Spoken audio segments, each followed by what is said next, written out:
6 વિધાનસભામાં ભારતીય જનતા પાર્ટીના ધારાસભ્ય છે. પારડી, વલસાડ, ઉમરગામ, ધરમપુર, કપરાડા, ડાંગ માં 6 માં ધારાસભ્ય ભારતીય જનતા પાર્ટીના છે. અને હરીફાઈ લાગી છે, ફ્રેન્ડલી કોમ્પિટિશન લાગી છે કે કોણ સૌથી વધારે માર્જિન અને લીડ અપાવશે. વલસાડ વાળા ભરતભાઈ કહે છે કે 1.5 લાખની માર્જિન.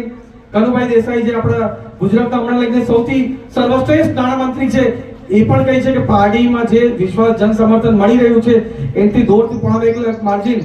ઉમરગામ જ્યાં આપણા રમણલાલ પાટકર સાહેબ 63,000 ની માર્જિનથી જીત્યા હતા અને કોંગ્રેસનો જે ઉમેદવાર હતો નરેશ વડવી સાહેબ, એ પણ ભારતીય જનતા પાર્ટીમાં જોડાઈ ગયા છે. અને એટલું જ નહીં, ત્યાંના 6 માંથી 5 કોર્પોરેટર પણ ભારતીય જનતા પાર્ટીમાં જોડાઈ ગયા છે. એટલે રમણલાલ પાટકર સાહેબ અને ભારતીય જનતા પાર્ટીએ પૂરું કોંગ્રેસ મુક્ત ઉમરગામ બનાવી દીધું છે.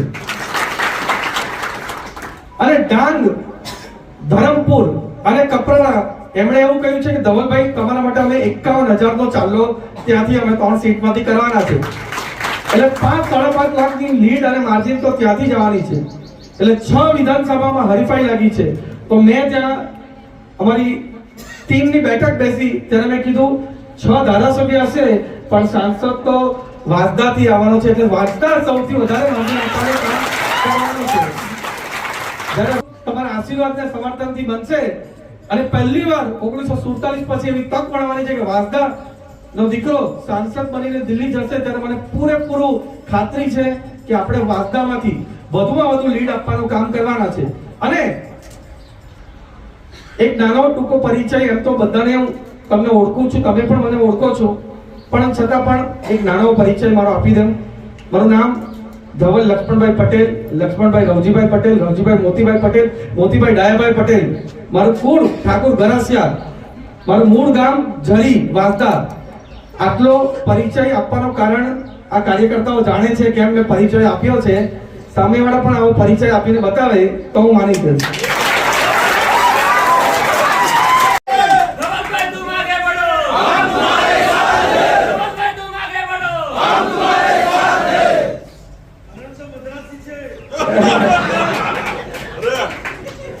આપણે કોંગ્રેસની જે ભ્રષ્ટ નીતિ હતી અને આદિવાસી વિસ્તારનો જરા પણ વિકાસ નહીં કર્યો હતો, એના કારણે મારા કુટુંબે નવસારી અને સુરત જઈને ભણવાનું જરૂર પડી હતી. પણ આપણા મોદી સાહેબ છે અને ભારતીય જનતા પાર્ટીની સરકાર છે જેમણે દરેક આદિવાસી વિસ્તારમાં એકલવ્ય રેસિડેન્શિયલ મોડેલ સ્કૂલ પણ બનાવી છે.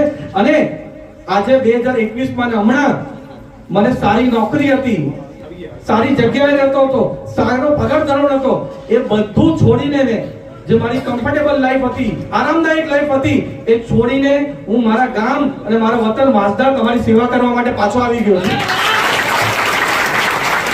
બધા લોકો અહીંયાથી સિટી તરફ જાય છે, હું સિટી થી તમારી તરફ આવ્યો છું. અને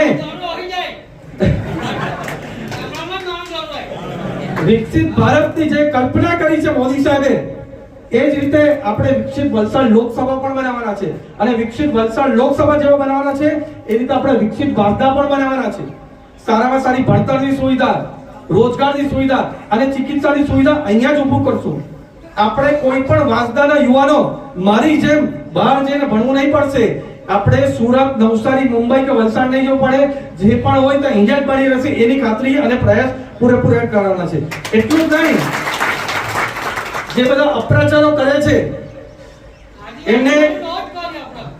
એમને એ કહેવા માંગુ છું કે અમારી ભારતીય જનતા પાર્ટીની સરકાર વાસદાનો અને વાસદાના લોકોનો, દરેક સમાજોનો ઉત્તમથી ઉત્તમ વિકાસ કરશે. પ્રકૃતિને, જલ, જમીનને, જંગલને જરા પણ વિનાશ નહીં થવા દેશે, એ અમારી ખાતરી છે.